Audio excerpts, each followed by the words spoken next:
Oke, salam teman-teman semua dimanapun Anda berada pada saat ini.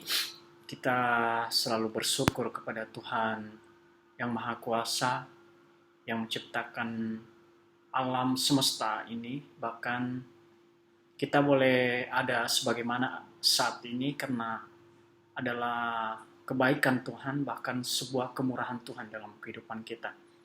Karena itu kita patut bersyukur dan berterima kasih sehingga kita boleh bertemu kembali lagi di episode ini, dan saya harap kita semua boleh kita belajar bersama-sama dari satu topik yang kita akan bahas di malam hari ini.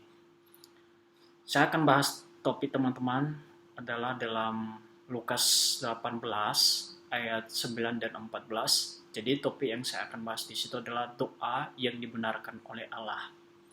Jadi saya bahas sedalam mungkin apa sih doa yang dibenarkan oleh Allah itu menurut Lukas 18 ayat 9 dan sampai 14 itu. Jadi saya akan memulai kepada kita semua dalam Lukas pasalnya ke-18 ayat 9 dan 14 saya akan bacakan kepada kita semua. Perumpamaan tentang orang Farisi dengan pemungut cukai.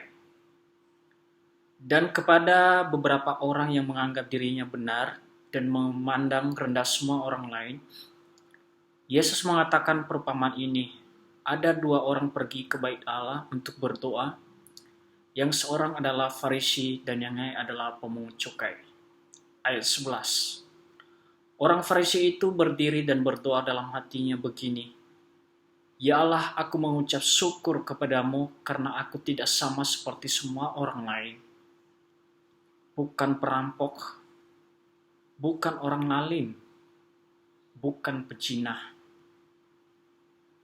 dan bukan juga seperti pemungut cukai ini. Aku berpuasa 2 kali seminggu, aku memberikan persepuluhan dari segala penghasilanku. Tetapi pemungut cukai itu berdiri jauh-jauh, bahkan ia tidak berani menengadah ke langit, melainkan ia memukul diri dan berkata, Ya Allah, kasihanilah aku orang berdosa ini. Aku berkata kepadamu, orang ini pulang ke rumahnya sebagai orang-orang yang dibenarkan Allah, dan orang lain itu tidak. Sebab, barang siapa meninggikan diri, ia akan direndahkan. Dan barang siapa merendahkan diri, ia akan ditinggikan. Demikianlah firman Tuhan. Jadi teman-teman, sebelum kita masuk pembahasan, yaitu kita akan bahas sebetulnya ya. Kita akan bahas dari mungkin siapakah orang-orang Farisi dan pemungut cukai ini teman-teman. Jadi orang Farisi ini adalah para pemimpin Yahudi yang berkembang pada abad kedua sebelum Masehi.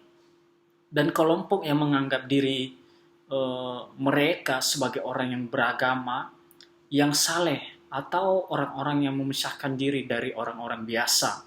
Itu orang Farisi teman-teman. Jadi ternyata pemikiran dasar orang Farisi ini berakar pada zaman Ezra dan Nehemia. Ezra dan Nehemia ini menguraikan secara rinci dan menafsirkan hukum yang tidak tertulis, dan mereka melarang perkawinan campuran. Dan Nehemia memperlakukan peraturan bagi sabat dan persembahan persepuluhan. Itu beberapa latar belakang siapa sih orang Farisi ini. Jadi juga dikatakan bahwa kaum Farisi itu mengikuti jejak-jejak Ezra dan Nehemia yang telah menetapkan kedudukan Torah pada masyarakat Yahudi, ya, dan juga keturunan Yehuda pada saat itu. Jadi ada beberapa tipe orang Farisi ini teman-teman sebagai berikut. Yang pertama, orang yang suka menyombongkan kebaikannya, itu orang Farisi. Kedua, orang yang memalingkan wajahnya untuk menghindari perempuan, itu orang Farisi. Orang yang sering mengangguk kepalanya seolah-olah bijaksana, itu orang Farisi teman-teman. Jadi orang yang pintar menggali isi Taurat, itu adalah tipe-tipe dari kehidupan orang Farisi. Jadi siapakah pemungut cukai? Jadi ada dua orang yang saya akan bahas di sini, orang Farisi sama pemungut cukai. Jadi siapa sih pemungut cukai ini, teman-teman? Jadi pemungut cukai ini adalah istilah yang digunakan bagi orang yang bertugas mengumpulkan pajak dari masyarakat Yahudi untuk diserahkan kepada pemerintah Romawi di Palestina sekitar abad pertama pada saat itu. Jadi profesi pemungut cukai ini dipandang buruk oleh masyarakat Yahudi di sekitar mereka pada saat itu. Bahkan cenderung dibenci oleh rakyat. Nah, kalau sekarang di Indonesia kan pemungut cukai itu adalah pemungut pajak istilahnya ya. Yang mengumpulkan pajak ya. Jadi kalau zaman sekarang disebut pemungut cukainya. Ada dua macam alasan mengapa sih pemungut cukai itu sangat dibenci oleh masyarakat Yahudi, teman-teman, pada saat itu. Karena mereka merasa dibebankan oleh pajak pemerintah Romawi yang dianggap musuh oleh rakyat. Jadi itu sebabnya kenapa para pemungut cukai itu dibenci. Nah, itu salah satu. Karena dibebankan masyarakat pajak ya, yang sudah yang sudah diperintahkan atau sudah diberikan tanggung jawab oleh pemerintah kepada mereka pada saat itu. Jadi mereka menarik pajak-pajak sangat kejam dan tidak adil. Itu para pemungut cukai. Jadi saya analisis tokoh tersebut, teman-teman. Ada dua tokoh dalam narasi perumpamaan yang disampaikan oleh Yesus, yaitu orang Farisi dan pemungut cukai tadi. Jadi seperti apakah isi dari doa dari orang Farisi tersebut? Intinya dia itu bukan orang jahat, tidak seperti orang lain, ya. Kemudian seorang yang taat pada ajaran agamanya, itu ahli Taurat, orang Farisi, ya. Sedangkan isi doa dari pemungut cukai yaitu intinya dia itu merasa menyesali diri, kemudian mengakui ketidaklayakannya karena dia orang berdosa, teman-teman, ya. Pertanyaannya adalah doa yang mana yang dibenarkan Allah dari kedua tokoh tersebut? Orang Farisi atau pemungut cukai? Mari kita lihat bersama-sama, teman-teman. Jadi yang menjadi pertanyaan buat kita semua, kenapa Tuhan tidak membenarkan doa orang Farisi tersebut? Kenapa dia lebih membenarkan doa pemungut cukai? Sedangkan konteksnya mereka ini sama-sama berdoa di hadapan Allah, teman-teman. Ya, orang Farisi juga berdoa dan pemungut cukai juga berdoa. Padahal dia berdoa sangat baik isi doanya, orang Farisi ini. Yaitu dia berkata bukan orang jahat, bukan perampok, bukan orang lalim, bukan penjina, dan tidak seperti pemungut cukai.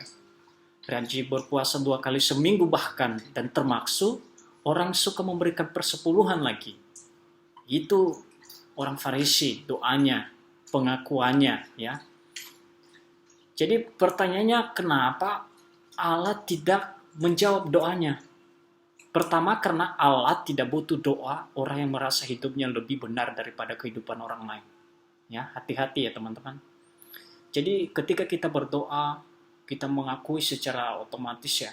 Tiba-tiba kita bilang, ya saya ini manusia yang gak berdosa, saya sering ke gereja kok. Saya ini tidak punya masalah dalam hidup ini. Yang penting saya bukan seperti orang lain, kehidupan saya fine-fine aja, baik-baik saja. Jangan, teman-teman. Justru ketika kita merasa benar di hadapan Allah ketika kita berdoa, justru kita ini belum tentu dibenarkan oleh Allah, dan itu belum tentu benar di hadapan Allah, teman-temannya. Ya. Jadi setiap orang yang merasa hidupnya bukan perampok, bukan orang lalim, apalagi bukan penjina, justru itu yang tidak dibenarkan oleh Allah. Sebab kata Yesus berkata, sebab barang siapa yang meninggikan diri, justru itu yang direndahkan oleh Allah. Dalam Lukas ayat 18 tadi ya, pasal 18 ayat 14b. Jadi teman-teman boleh bacakan di situ, teman-teman. Kalau teman-teman ingat lagi, ya. Jadi implikasi pertama buat kita semuanya dan saya adalah kalau kita menginginkan doa kita dibenarkan oleh Allah, kikis satu persatu kesembuhan rohani dalam hidup kita. Ya, apa kesembuhan rohani dalam hidup kita? Pertama, diri kita merasa paling benar daripada kehidupan orang lain. Itu dosa. Dosa paling besar dalam kehidupan kita. Jadi makanya kenapa banyak orang yang tidak tumbuh secara rohani di dalam Kristus Yesus. Yaitu karena merasa diri lebih benar daripada kehidupan orang lain. Merasa dirinya lebih benar daripada orang lain. Ya. Jadi ketika kita berdoa, jangan kita merasa, oh saya udah berdoa, saya lebih benar daripada kita. Jangan teman-teman. Tapi intinya adalah, kita berdoa adalah dengan tangisan air mata yang penuh dengan kerendahan hati. Rendah hati. Ya. Bukan sombong. Ya. Jadi kenapa Tuhan tidak membenarkan isi doa pemungut cukai daripada doa orang Farisi? Jadi kenapa Tuhan membenarkan, maksud saya kenapa Tuhan membenarkan isi doa pemungut cukai daripada orang Farisi? Padahal kan mereka tadi saya bilang mereka sama-sama berdoa justru. Ya. Pertama karena Allah itu lebih mendengarkan doa orang yang memukul diri karena dosanya daripada orang yang tidak sama sekali memukul dirinya karena dosanya. Ya. Jadi malahan Allah lebih suka mendengarkan doa orang yang merasa dosanya banyak, merasa bersalah di hadapan Allah. Justru itu yang didengarkan oleh Allah. Karena dia mengaku ketidaklayakannya sebagai seorang pemungut. Ya. Sebagai manusia yang tidak sempurna, yang banyak dosa, teman-teman. Ya. Kedua, pada kenyataannya kita ini manusia lebih banyak apa? Menutupi kesalahan sebetulnya, dosa daripada kita. Ya. Daripada kita sendiri mengungkapkan kepada Allah, baik itu yang kita lakukan secara langsung maupun tidak langsung. Nah, itu naturnya kita manusia sebetulnya. Kita itu lemahnya manusia itu tidak mudah mengakui dosa sebetulnya. Apalagi di hadapan sesama kita tidak akan mudah mengakui dosa tersebut. Tapi ketika kita mengakui di hadapan Allah dengan penuh pertobatan, air mata, disertai dengan kerendahan hati, saya yakin pasti Allah mendengarkan doa kita. Dia pasti dengarkan doa kita. Bahkan dia membenarkan diri kita di hadapannya. Nah, jadi pertanyaan untuk kita semua, pernahkah kita memukul diri kita dan berdoa di hadapan Allah? Pada saat kita berbuat dosa atau kita justru diam diri pada saat kita berbuat dosa? Ya. Jangan kita diam diri teman-teman kalau kita berbuat dosa. Tapi apa? Kita memukul diri kita. Berarti ada tindakan perbuatan yang mesti kita lakukan, yaitu memukul diri untuk mengakui kesalahan di hadapan Allah kita. Jadi implikasi kedua buat kita adalah minta belas kasihan Tuhan pada saat kita berbuat dosa dan berkata kepada Tuhan, ya Allah, kasihanilah aku orang berdosa ini. Jadi itu adalah salah satu perbedaan-perbedaan yang mesti kita renungkan dalam kehidupan kita. Apakah kehidupan kita selama ini seperti kehidupan orang Farisi ketika kita berdoa? Atau justru kehidupan kita seperti para pemungut cukai?